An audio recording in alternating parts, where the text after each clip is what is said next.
How to send anonymous message in Facebook Messenger. If you're using an iPhone, open the App Store. If you're on an Android device, open the Google Play Store.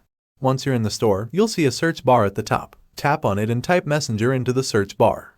Look through the search results until you see the Messenger app. Tap on it to open the app page.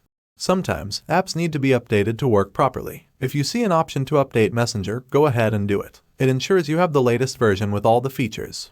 Once Messenger is updated, tap on the Open button to launch the app. Inside Messenger, look for 3 horizontal lines in the top left corner. Tap on them to open the menu. In the menu, you'll see your name or profile picture. Tap on the drop-down arrow. In the drop-down menu, look for an option called Create New Account and tap on it. When creating your new account, use a different name or alias than your real one. This helps keep your identity anonymous. Once your new account is set up, you can use it to send messages without revealing your true identity. Just find the person you want to message and start chatting. And there you have it. You're now equipped with the know-how to send anonymous messages on Facebook Messenger. It's as simple as that. Remember, if you found this video helpful, give it a thumbs up, drop a comment below with your thoughts, and don't forget to subscribe for more useful tips and tricks. Until next time, happy messaging.